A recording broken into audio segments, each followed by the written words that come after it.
Flirties, the topic on the show today is autism and dating. And we're going to be having this conversation with Ashra Piterman, host of the Autistic After Hours podcast and creator of the @Autistic Thrifter page on Instagram, as we learn just so many good tips and tricks and strategies for dating as an autistic person. Ashra was late diagnosed. We're going to hear about all of that as she shares how that came to be, what that process was like, and hear about how she dated pre-diagnosis and now post-diagnosis. So whether you're autistic or not, I hope you will stick around. So many good just insights and lots of good information coming. We're going to be talking about how to flirt as an autistic person, how to navigate anxiety in the dating process, and so much more. I know you ain't going nowhere. Let's go. I heard you wanted to flirt. I heard you wanted to flirt. I heard you wanted to flirt. Hello, my name is Benjamin. I'm the flirt coach and a gay Libra. Everyone has an inner flirt. Hey, flirty. Live, laugh, flirt. Work the flirt. Work the flirt. Delulu is the Salulu. Expert on the flirt. Hey, flirty. There's always another flirt. Everyone has an inner flirt. Get out of your head and into the flirt. Flirties, on the show today, the topic is autism and dating, and we're going to be having this conversation with Ashra Piterman. I'm so excited. Welcome to the show. Yes, I'm so excited to be here. Thank you for having me. Yes, @Autistic Thrifter on Instagram. Tell me a little bit more, and the Flirties as well, about yourself and your Instagram. Sure. So I am a late diagnosed autistic woman. I was diagnosed at 24 and I'm currently 26. So the reason why I started Autistic Thrifter in the first place is because I noticed after my diagnosis that there was almost no support designed specifically for autistic adults, and hardly anyone was talking about this. And so I really wanted to have a platform where I could share my experiences and mostly see if other people could relate, because I felt so alone. Yep. So I started Autistic Thrifter, and then the other half of it is the thrifting stuff as well. Of course, I love thrifting. Like fashion stuff is one of my special interests. But that's definitely become like a lesser part of the Instagram at this point. Most people really come for the autism content, and I am super passionate about that. So it's been great. It's super fun. And I'm so excited and grateful that you started this account. It's something I've learned so much about, I feel like, myself and just about autism. And you have a podcast as well?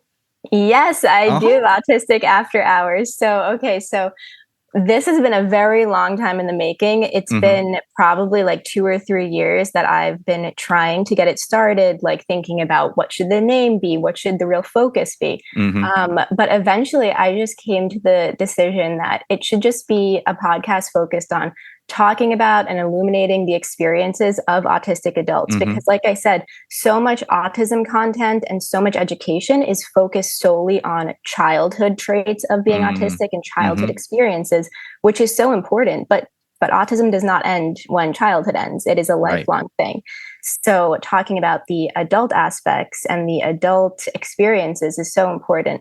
I started Autistic After Hours, and it's been really fun so far. Podcasting is so fun. I really, really like it because I also was doing YouTube for a little bit. But having a podcast where it's mostly just the audio aspect, I found works really well for me. Because I don't have to worry about like what my face is doing as an autistic person. That can be tricky sometimes. So just being able to like speak in a really authentic and non-judgmental way, because I'm not afraid of like being judged at all, because no one can see me. I really like that. So podcasting has been great. Yeah. It's I feel I can relate to that as well. This was the Flirtations. Flirtcast was a long time coming, and it's like I remember on the first episode, I was saying like I thought it would be just pressing record, but no, there's more to it. But it's so much fun when you get to really just play with the medium of audio, and you can play with storytelling, and there's so much creativity outside of sort of what can become performance for the camera a little bit, and you're thinking about your edits and your text on screen, and there's all these other elements, whereas this, it's just our voices. Yeah, there's something so beautiful about that, like being able to eliminate all of their factors and just hear someone's voice. I really love that. Same. All right, okay, we're going to be getting to all of your flirting and dating questions for sure. And I'm going to be, like we were chatting just a little bit before hitting record, I'm really I have a ton of questions. Like, this is going to be a very illuminating and like a big time learning experience for me. And so I want to learn a little bit more about, so you said late diagnosed at 24. Were you, how did that, like sort of leading up to that, did you sort of have some thoughts about autism, wondering that about yourself before then, and what the experience of getting diagnosed was like? Yeah, so I think for my whole life, I had this lingering feeling in the back of my head, or this lingering thought that there was something very different about the way that I was interacting, perceiving the world, just my existence. It felt very different from the people around me in an indescribable but an undeniable way. And so I spent a lot of time studying human behavior. I have my master's in psychology, and it was partly because of my desire to try and figure out what was happening with me. I was really passionate about trying to learn more about humans in general. And I think it was during COVID, actually, when I came across another content creator, an autistic content creator named Paige Lael.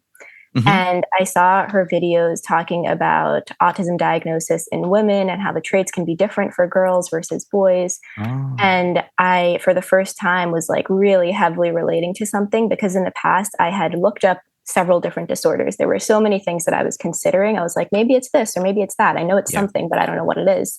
And it wasn't until I learned about autism that I really started to feel like that was completely describing my life in a way that nothing else has before. And I started researching it, and a common quality that many autistic people have is special interests. We often get really passionate and hyperfixated on certain things. And so autism became a huge special interest for me. So much so that I actually conducted my master's thesis on it. And a ton of research went into it. And then eventually the self-diagnosis, where I studied the DSM-5, I took so many different quizzes. It was the span of probably 2 years of self-diagnosis. And then I sought out a professional diagnosis where they confirmed it. Okay. What, I'm curious, I didn't realize there were gender differences between, and how autism can manifest, and just what some of the traits are. What are some of those differences?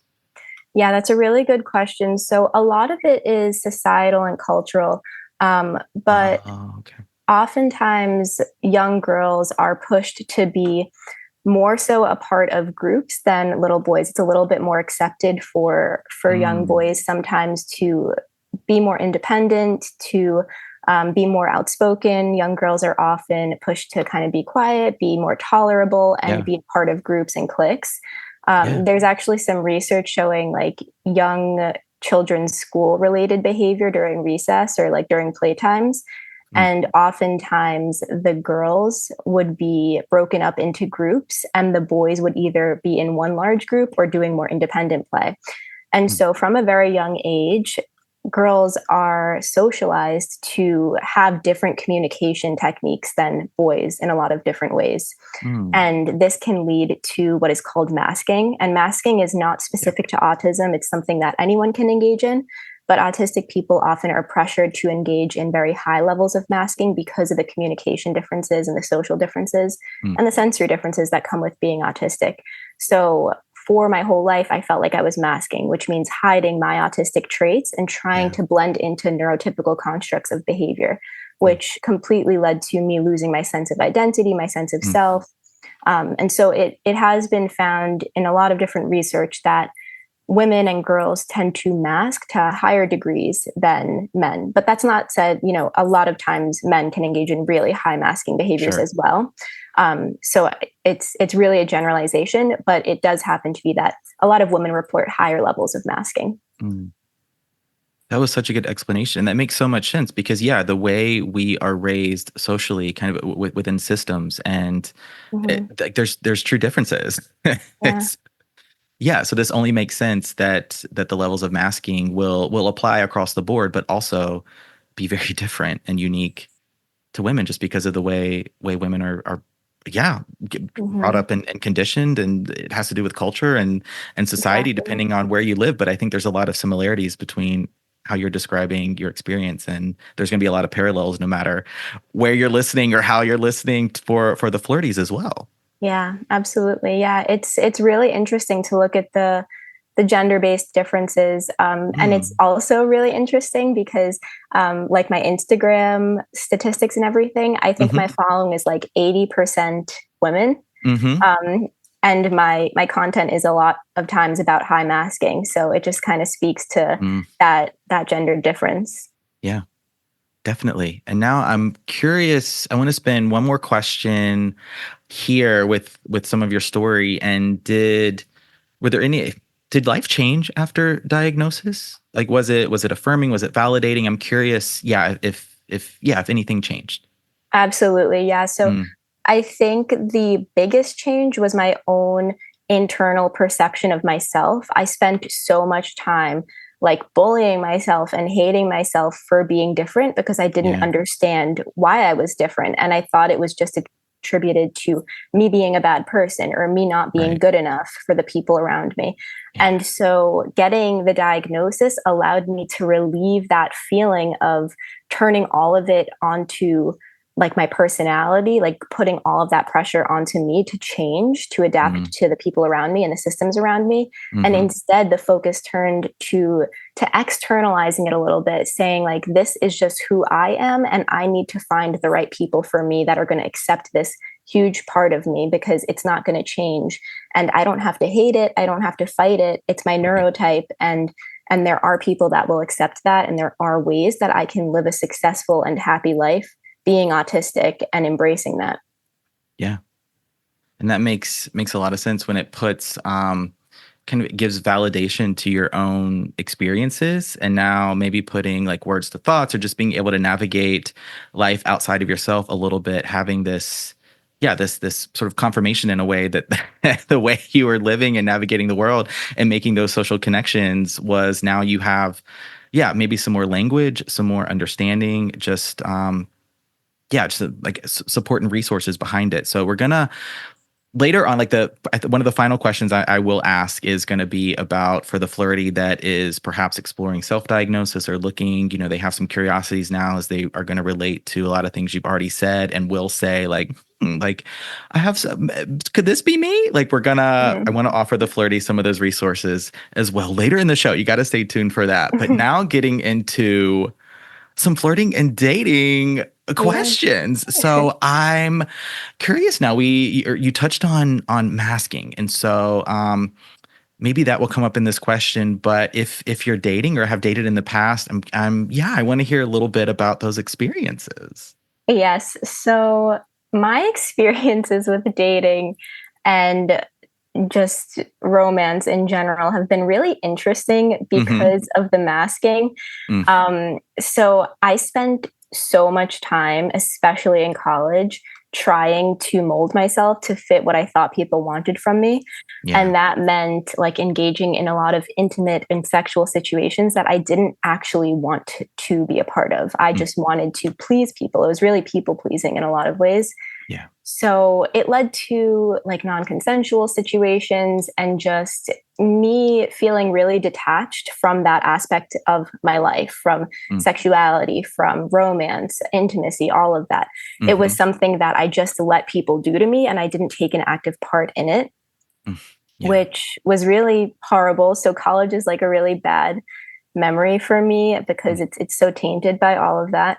And I didn't really start unmasking around like in dating situations until I met my current boyfriend. So that mm-hmm. was right before COVID. We went on a trip called Birthright. Have you ever heard of that? I surely have. Yeah. Yeah. So we Mm-hmm. went on Birthright. And we met there. And at the time, I was in an open relationship with someone from high school who I actually, we got to actually backtrack a little bit. So That's okay. Let's backtrack we need to go back. bit. Okay, so I started dating someone in senior year of high school. Okay. And that was a very forced relationship. It wasn't something that I was excited about. Again, it was something that was pushed onto me, and I went with it because of people pleasing. But we did end up developing a strong friendship, and ultimately, like, he wasn't a bad person. It was just not the right situation. And we were both undiagnosed at the time. He actually has ADHD. I'm autistic. And so we were both undiagnosed and both didn't know what was happening with ourselves and each other. So it was a very tumultuous, toxic relationship.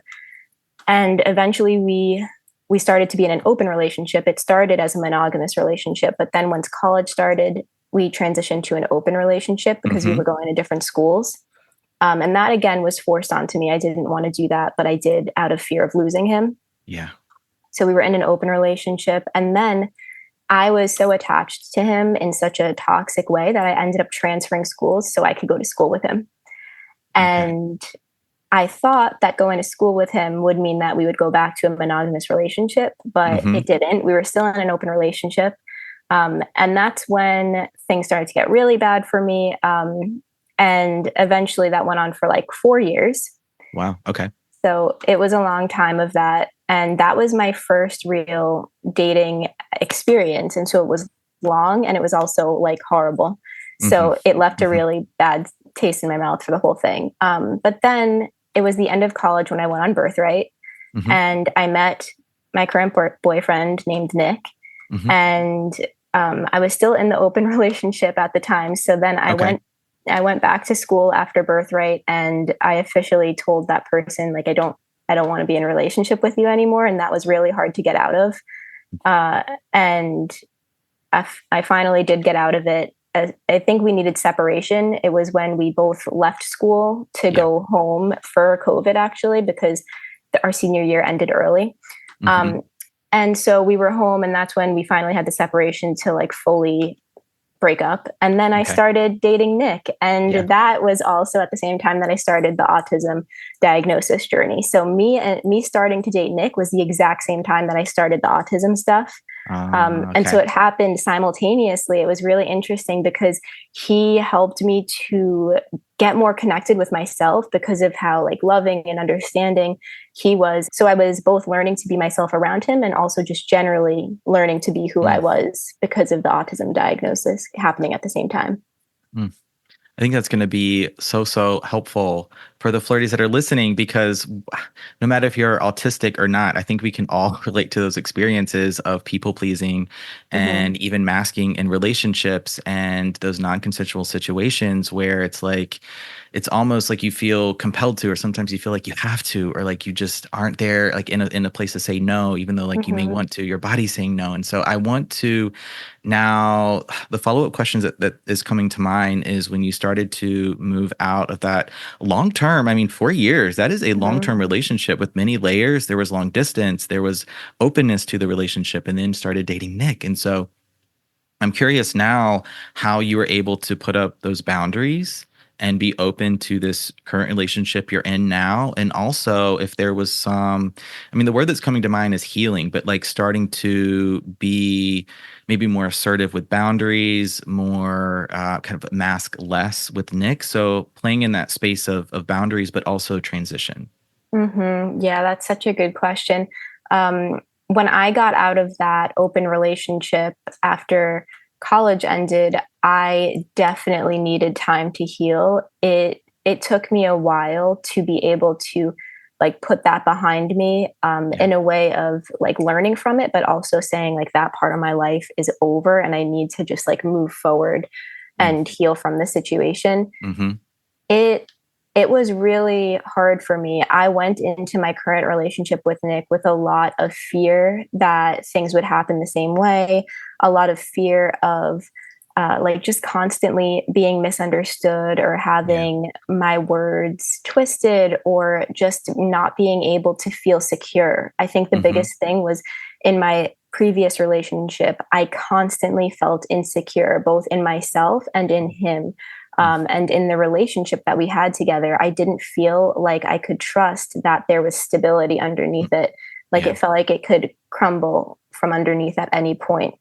And so I felt like maybe that's how all relationships were. I didn't know or like have any basis for a healthy romantic relationship. So getting into the relationship with Nick, I was really hesitant. Actually, when he asked me to be his girlfriend, I remember first having like a really scared reaction. As much as I wanted to date him, I was like, I feel like I'm really scared to have the label, just because I went so long being in that relationship where it was just so unstable and I was so insecure in it that I just feel like putting the label on it makes me feel really scared. But I ended up pushing myself a little bit like into like out of my comfort zone, but also knowing that I thought it was a really healthy choice to make, because I felt like Nick was a really good person for me.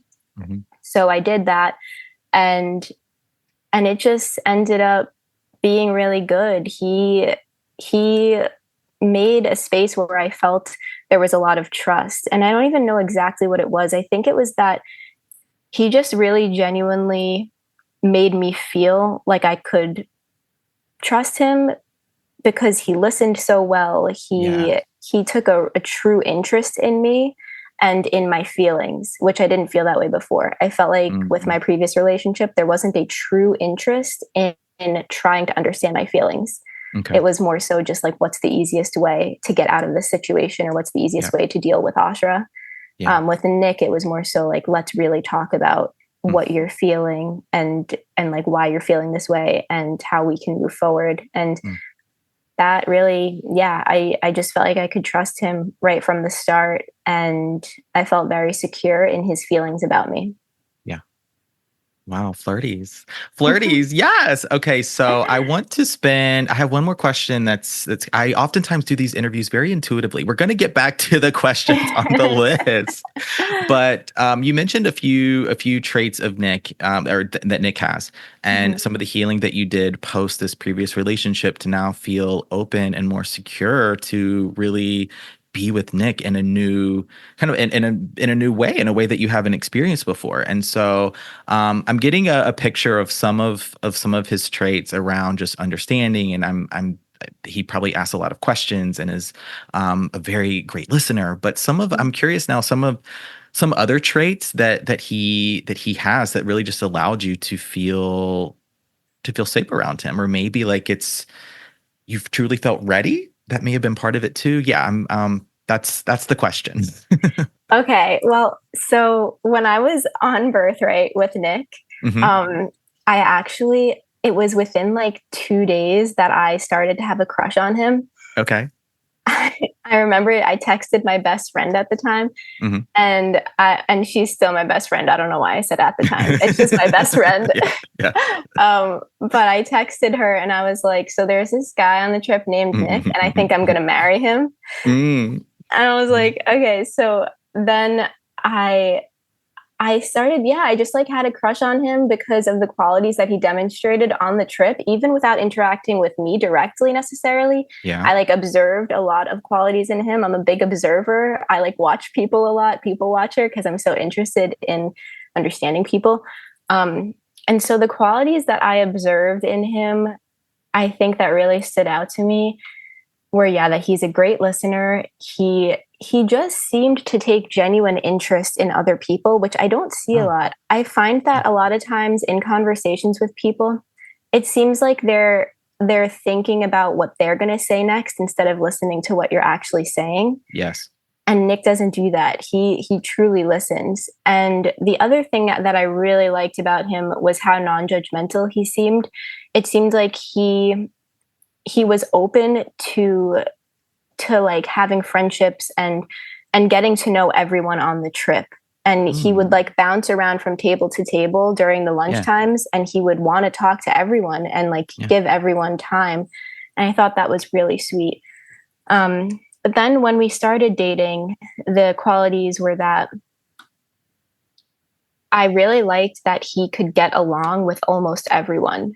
I am really not like that. When I mask, I might seem that way, but in my own head, I am a very big all or nothing thinker, meaning if I notice a trait in someone that I don't like, I almost immediately will back away and like not give them a chance, which is not a great thing. I want to work on that.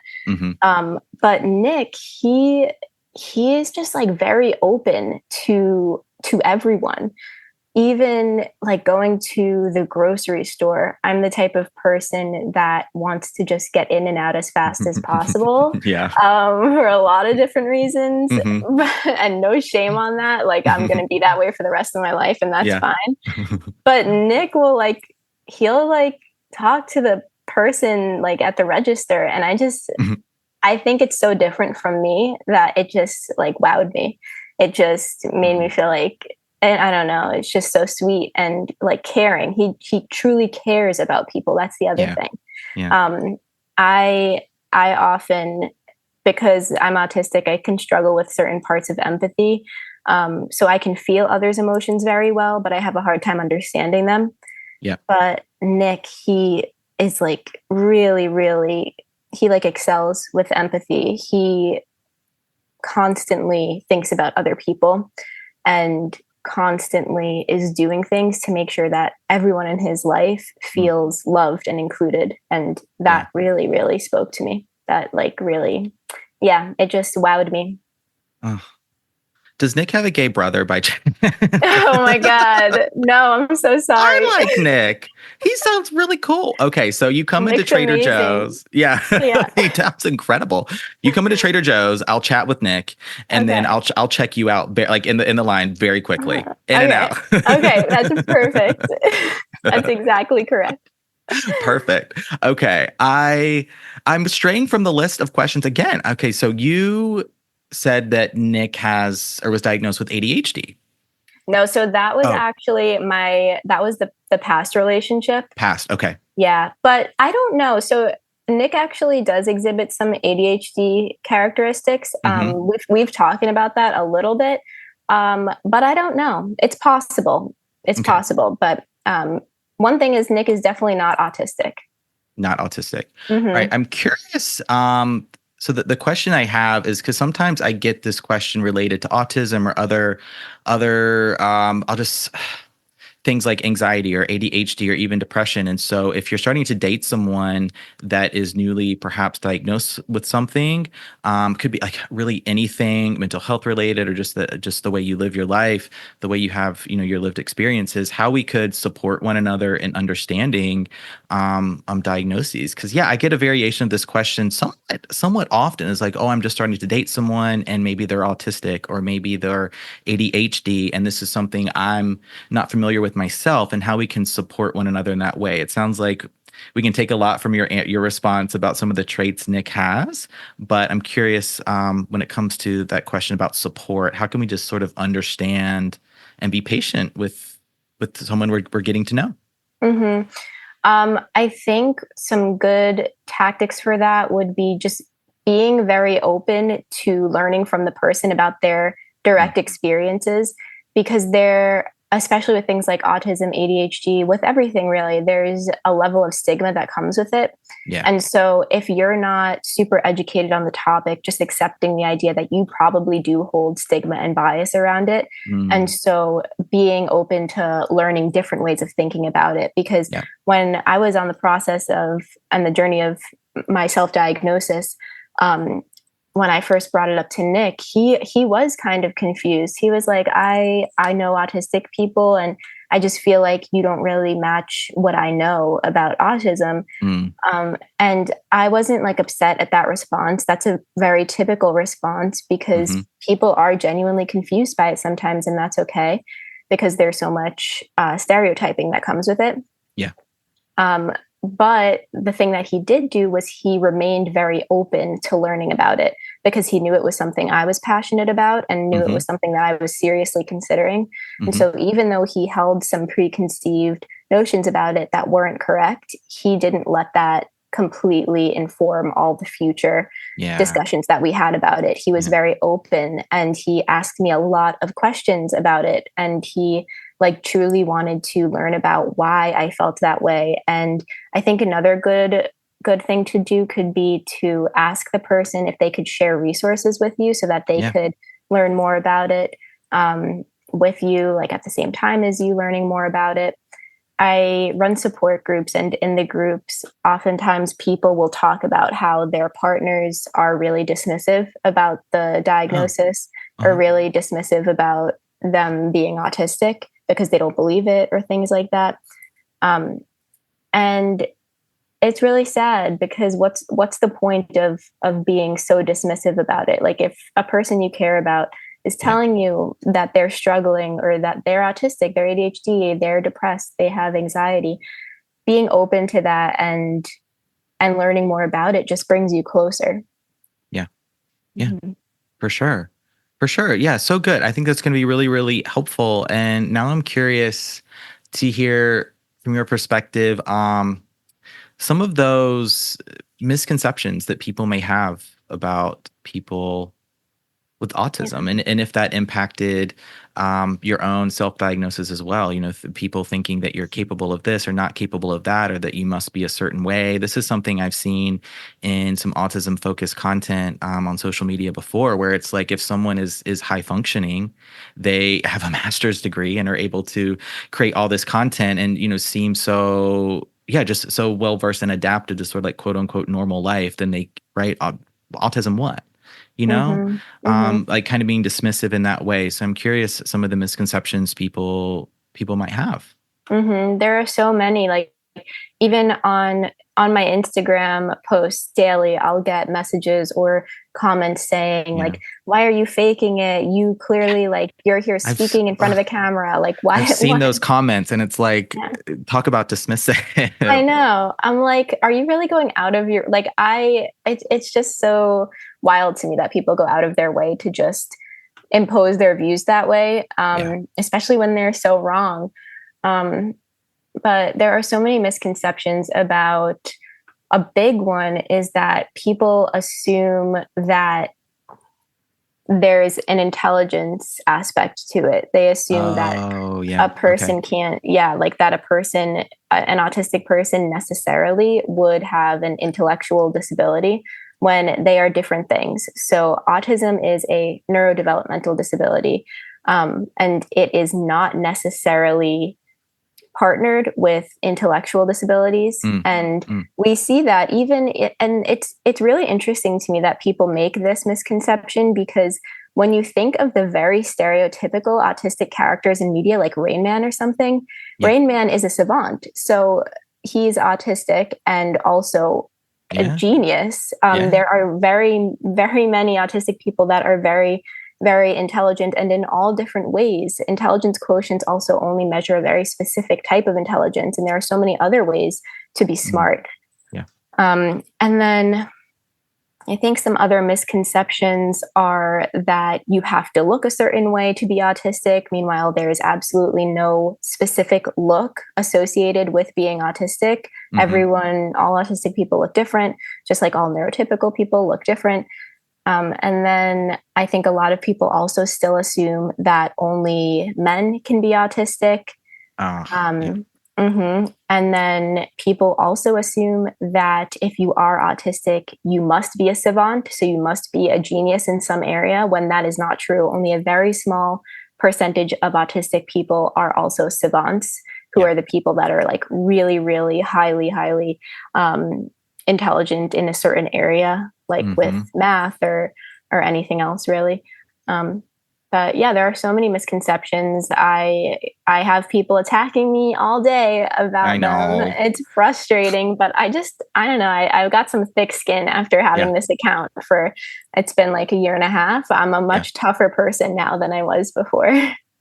And I see it. And you got to be on this side of the camera. And you put it out there, and it's, you have your intention and that you hope it's well received. It's meant to, impact a positive change or spark curiosity, just help people feel seen and more understand more about their own experiences, like kind of what you're talking about at the beginning of the interview. And then, it's the armchair critics that will take their thumbs and just say, just type anything. And it's just like, rather than understand and then form maybe an opinion, just to yeah, it's frustrating. I feel you It there. is.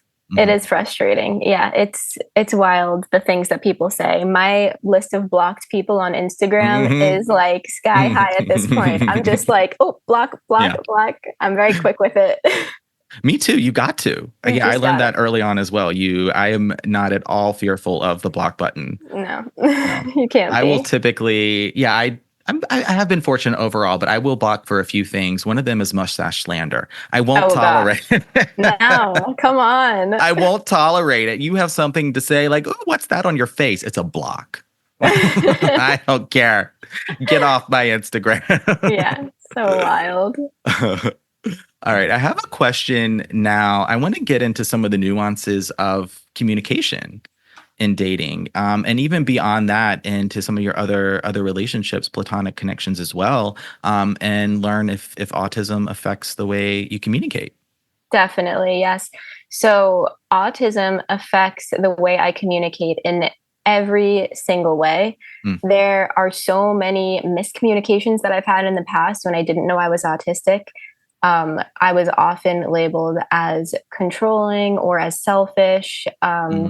Because I really need things a specific way. I communicate in a very specific way.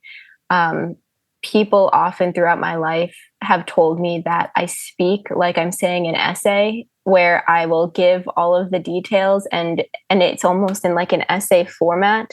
Yeah. And that is just naturally how I speak. I've also been told that I can be very monotone, or that I lack certain facial expressions. That was something that was observed in my diagnosis. They said that I made very little facial gestures to the assessor. And that's something I didn't even realize that I did, but apparently I do. And all of these things, it all feeds into your communication, because when you think about communication, it's so much of it is indirect. It's body language. It's your eye contact, your facial expressions, your tone of voice, the subtext that you're using, the way you dress, everything. It all feeds into how a person perceives you. And autistic people can be very different than what's typically expected when it comes to the body language that's used or the tone of voice. We often can struggle with moderating our tone of voice, or even picking up on others' tone of voice. We might have less facial expressions, and all of these things lead to so many misunderstandings. I've had a lot of situations where people take my communication as aggressive, or as like being a know-it-all, or being argumentative. That was a huge thing. People constantly have told me that I'm argumentative, when really I didn't know that that's what it was at all. I just thought that I was expressing my thoughts it was really just in a very clear and like essay-like way. And people can be intimidated by that. Growing up, my stepdad always used to tell me that I should be a lawyer because of how much he said I like to argue. And I'm like, I don't like arguing. I actually don't like that at all. I just thought we were talking. And that's a very common thing for autistic people to experience. So there is so many differences when it comes to communication. And I think that's probably one of the biggest reasons for why so many autistic people feel very high levels of exclusion from social groups and isolation. We often end up just opting to isolate ourselves because of how traumatic socializing can be, because of how misunderstood we are. Yeah. And I'm definitely going to have some follow-up questions there. Just one that's coming to mind now is around communication. Just would you say is texting, like, is it phone calls? Like, is there one form that's easier or preferable to another? I think that would really vary. I do know that a lot of autistic people feel a little bit anxious about talking over the phone, because like for me, it's hard to know when it's my turn to speak, how much time to leave between like reciprocal interactions. Like the back and forth can be tricky, and doing it over the phone makes it even harder. I think texting, though, can be difficult too, because there's a lack of an ability to to weave in tone. And so some Yeah. communication can just be inherently misunderstood. And that's, whether you're autistic or neurotypical or whatever, Yeah. there is just a lot of room for misunderstandings over text. But I think if we asked probably the autistic people that are on my Instagram or in the support groups, I think most might say they prefer texting because it Okay. eliminates that anxiety, and it also gives an opportunity for a little bit more time to think about what the person Yeah. said and then have some time to think about how to respond. Yeah. Another part of it is sometimes autistic people can struggle with processing verbal instructions or verbal communication, and reading it can make it a lot easier. Part of my assessment also reflected that my processing speed was a lot lower compared to the other portions of my assessment. And Okay. that's very common for autistic people to have it shows up as a slower processing speed, but it's actually because we're taking in more information. So we're processing more information. Our brain doesn't as easily eliminate the unnecessary information. And so having extra time to process over text, I think is helpful as opposed to just a quick back and forth over the phone. Yeah.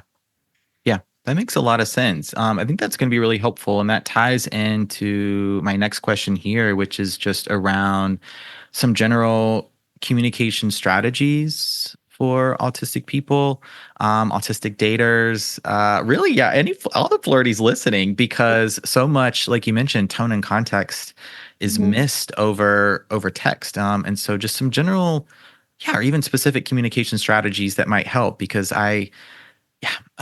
it's so hard when you feel excluded or like you're not understood, and communication is Definitely. so important in all of our relationships and just in everyday life. A couple strategies that may be helpful. Yeah. I think and I'll base this a little bit on also like the things we talk about in the support groups, but for a lot of people, I think disclosing if you're autistic, if you feel safe enough to do so, is really helpful right in the beginning, just so that you can, like, providing that information can really help another person know how they can better communicate with you. But overall, I think the main tactics that are the most important, in my opinion, would be approaching things with curiosity. And that is something that I've really had to learn as well, because I do struggle with black and white or all or nothing thinking. So when I see things one way, it's very hard for me to alter that point of view. And so approaching with curiosity has helped so much, because when another person misunderstands me, I automatically can feel very rejected by them. And then that really clouds my judgment of them. But approaching with curiosity to see, okay, like where is there room for the misunderstanding to have happened? Like how did I say it that led to this misunderstanding? And how can I then explain it to them so they can understand in the future? Yeah. So I think my main thing is approaching things with curiosity. That's a big one.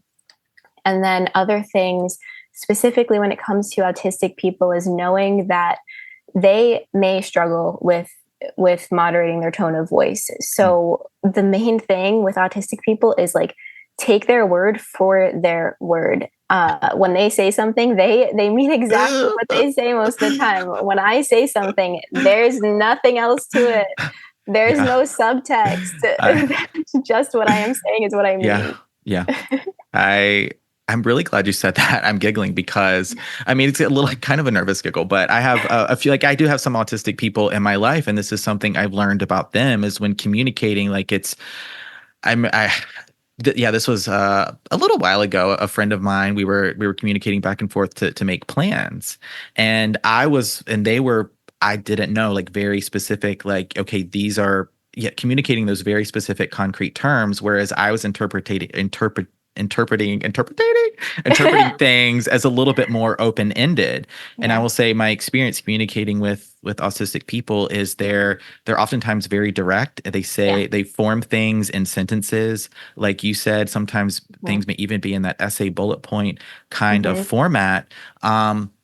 but they mean what they say. There's really, and one of the benefits I find is there's not a lot of nuance. There's really not a lot of gray area where so much back and forth communicating we do over text, where it really doesn't matter. It sort of plays in this ambiguity of like, oh, see you later, but we know we're not really going to see each other later. Well, yeah. if someone with autism says see you later, they will see you later. Right. Exactly. Like, exactly. yeah. Oh my gosh, that's so funny, because it's funny you bring that up specifically, because little things like that always bother me so much when Yeah. someone says see you later and I'm like, no, but we're not going to see each other later. We're not going to. It hurts my brain. I get it. Yeah. And so that's something I've learned. And so I know, like, I just try and be more clear about the way I'm communicating now. So overall, it's like, I think helped me be a better communicator. Absolutely. Oh my gosh. Okay. We have a little bit more time. I have a few more questions. These go so quickly, but gotten through honestly quite a few of them. So I have a set of questions here now about flirting.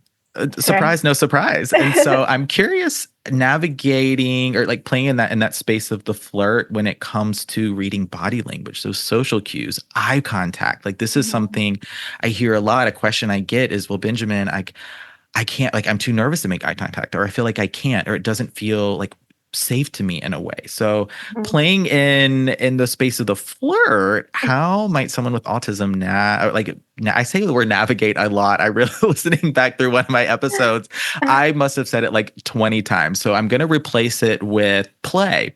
Okay. Yeah. Play with some of the aspects of the flirt that are nonverbal, tone of voice, even body language, eye contact. Yeah. How can an autistic person flirt? That's a good question. Oh my God. Okay. I don't know if I have the best answers, because I don't know if I know how to flirt that well. But I think, okay, so for me, actually, in the past, a lot of my behaviors have been mistaken as flirting when I didn't actually mean them that way. So when I'm masking, sometimes I make too much eye contact, and then I stim a lot. So I might twirl my hair. I might be fidgety, shifting around a lot, which can be taken as flirting. I mimic body language very easily. It's like a subconscious thing. I also can mimic a person's tone of voice sometimes. It'll just, or their cadence, that sometimes happens. Like inadvertently, I might start mimicking them. And then also I tend to ask more deep questions, because small talk is just impossible for me most of the time. It's just like horrible. I hate it. So I ask deeper questions. I'm very, I do ask a lot of questions. And so all these things can be mistaken as flirting when I didn't mean it that way, which led to a lot of weird situations. Yeah. But for autistic people struggling with eye contact, and if they're struggling with those typical types of flirting, I think there's ways to talk openly about that.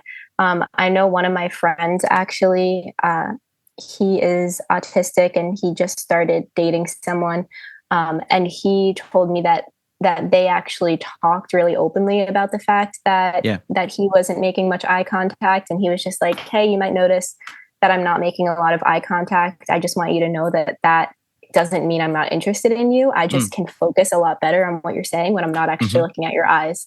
And so I think there's ways to be open about it, and to talk about it if the person feels safe doing that. And then in terms of other types of flirting, I think things you can do if you aren't making eye contact, or you aren't engaging in those more typical flirt things. I think asking questions is always a really good thing, expressing genuine interest in the person. So like when they say something, if they say, I remember when me and Nick were talking in the very beginning, he told me he was really interested in films and doing his master's in film and that kind of thing. And so I asked him, what are your top 3 favorite movies? And so just asking questions that you truly want to know about too, making sure that you're really interested in the types of questions you're asking. Because I've also had situations where I was faking my interest, and that also doesn't lead to, people can sometimes sense that. So trying to think about what are the parts of what this person is saying that I'm really interested in? And then what can I ask them about that? Yeah. So good. I think those are all fantastic strategies to flirt. And then when it comes, to eye contact, some of those nonverbal expressions of interest, there's other ways to communicate interest, which is like you said, asking questions, really being genuine and interested when you're doing so. Instead, like if you find yourself masking or catching yourself maybe mirroring or mimicking, like sometimes maybe you're not in the mood to flirt, and that's okay too. Like flirting is like does not have to happen all the time, but you can do it in a way that I hope feels confidence building and empowering for you, and can really be asking those questions and maybe perhaps flirting more one-on-one as opposed to like in a group, or like you're at a party or a place that might be stimulating or have lots of like sensory type things happening. Flirting more, connecting more one-on-one may also be a helpful strategy. That's such a good one. Definitely. And if you can set it up where maybe if you're going on a date, if you can go to a safe place, like maybe if there's a coffee shop that you always go to that like, the lay of the land, so you feel a little bit more comfortable there. And then another thing that could be helpful is setting up like a certain amount of time that you'll be on the date. That's something that would help me a lot. So maybe saying something like, I'm available at this time, but I'll probably have to leave around this time. So knowing how much time you'll be there, because open-ended time is really hard for me and for a lot of autistic people. So that's another tool I think or another tip. I think there are a lot of ways. I personally hate eating in front of other people. And I know it's such a typical first date to be like, oh, let's go to dinner. But that's like, I don't like that. Honestly, same. Yeah. Yeah. Like, taking the freedom to like make adjustments where you see fit. Yeah. Communicating boundaries and then offering your availability and some ideas. They're like, hey, it's like communicating a boundary. If someone were to offer dinner, it'd be like, ooh, could we do this instead? Like, yes, I'd really like to see you. I'd really like to go on this date. Could we go for, ice cream or something smaller? Could we go on a walk? Or could we go to a coffee shop? Something like that. So still communicating your interest and availability, but adapting it in a way that really allows you to feel good going into the date. 100%. Yeah. Exactly. Yeah. Oh my gosh. Do you have a couple more minutes? Yeah, sure. Okay, I want to get to, we touched on it just a moment ago. This question came from Flirtstagram. And so I kind of have a double question here. And that is, how do you tell someone that you're dating, you're in that early phase where maybe it's, even before the first date or somewhere in that early phase of dating, about your autism? If you're on a dating app, do you disclose it right away? And how can you, if you have a tendency to overshare, how can you sort of make tepid? How can you make that experience a little bit more? Not go into like the full sort of story of your whole life, but still communicate, hey, I'm autistic. Yes.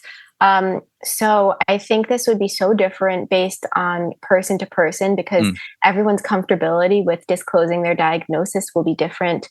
But I think overall, I feel like, in my opinion, communicating it early on is important, just because it's a really important part of you. If you're autistic, it's really important, and it affects everything. So I think communicating it early on is important. But if you are afraid of oversharing or getting nervous in person, I think doing it over text could be a good idea. Or you could even you could send the person a voice memo so that you can control what you're saying, and it's coming from your voice, but you're saying it over the phone, so it's not in person. But if you want to do it in person, I think a good way of doing it would be to ask the person first, like, I'm wondering if you know any autistic people, or like what you know about autism, and just kind of gauging what they know about it. And then kind of as it gets deeper and you talk about it, you could be like, oh, well, I just wanted you to know that I'm autistic, and if you have questions about that, I'm happy to answer. And you can tell them a little bit how it impacts you, and then go from there. Yeah. I think that's honestly a fantastic strategy that I really haven't thought about before is asking them sort of what their level of awareness is. Hey, like, what do you know? Or they could have a family member, a friend, or have dated someone previously that is autistic. So they may have a lot of awareness and experience, but still you would be a new person. And so having that conversation, and then you get to communicate up to a point that you're comfortable with.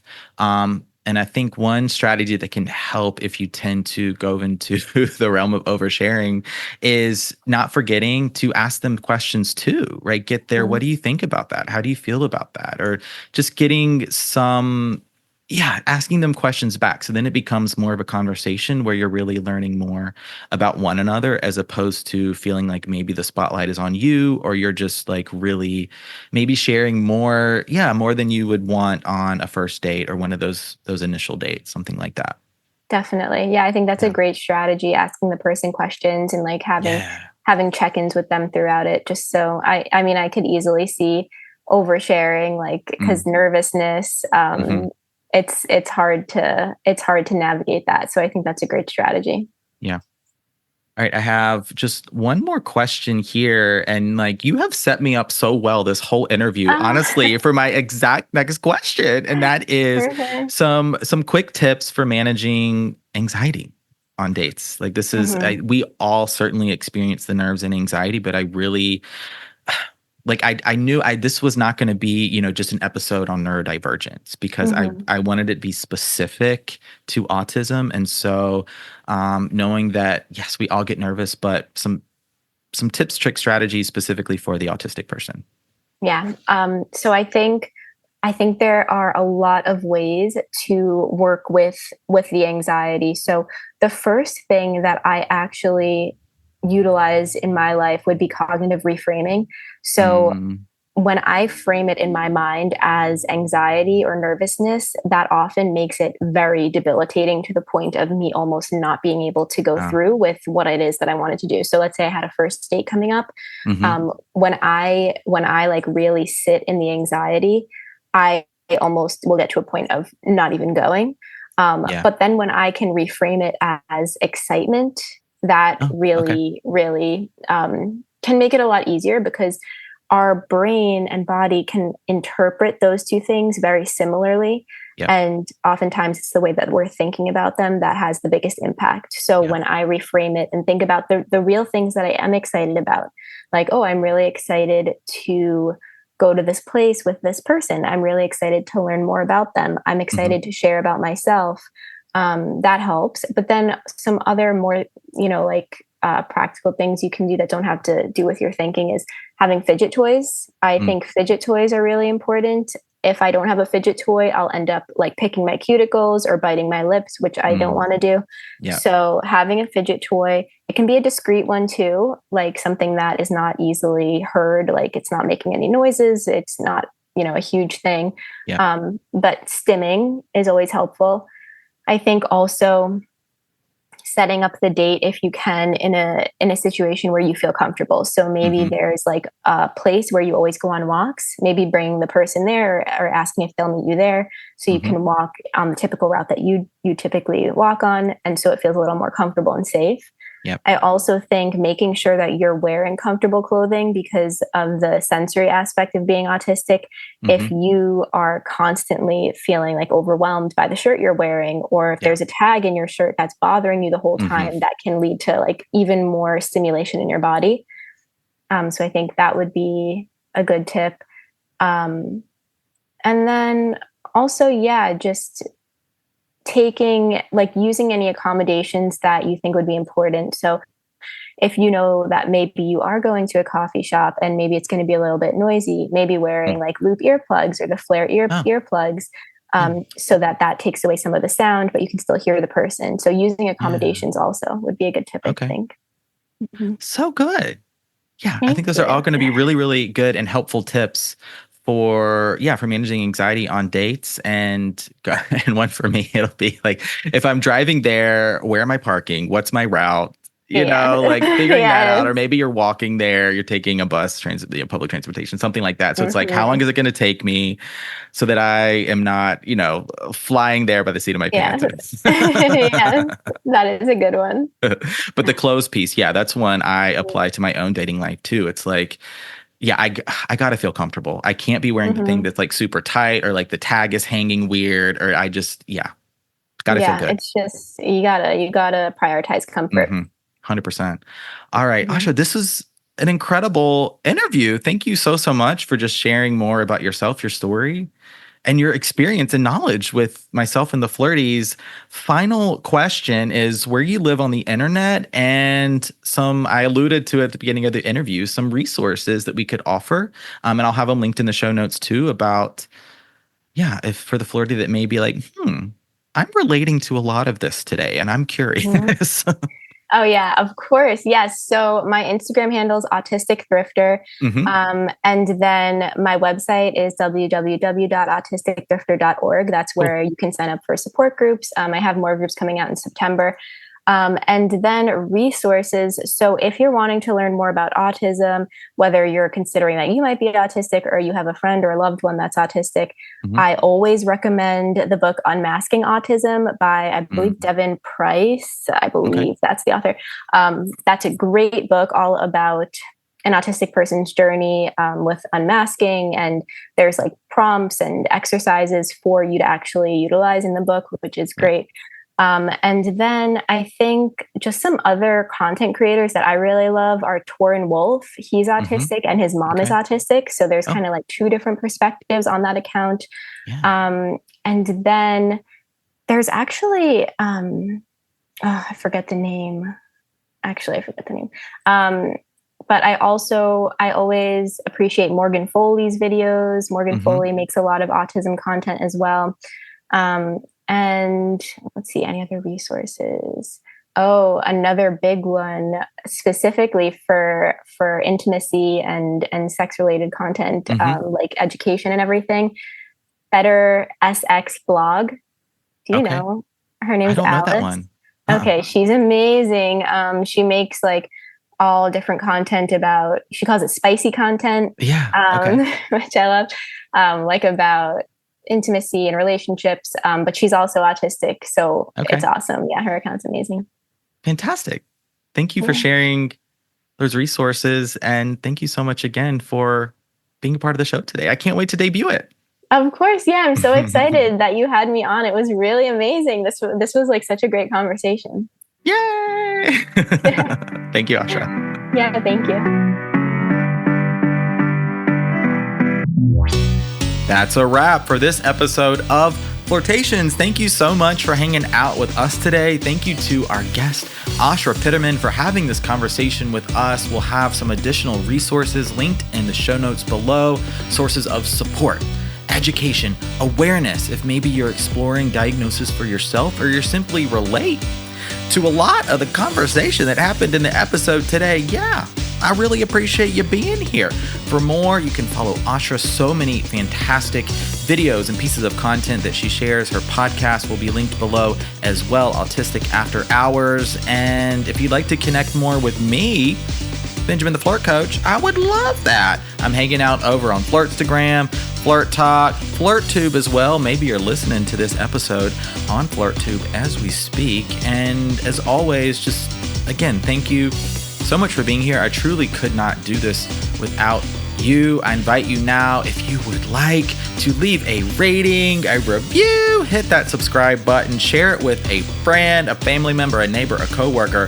Hell, your cat, do they have an Instagram page? Share it with them. Your dog, yeah. And that is gonna do it for me here at Flirt Headquarters. Thanks again, Flirty. I'll see you in the next episode. Happy flirting.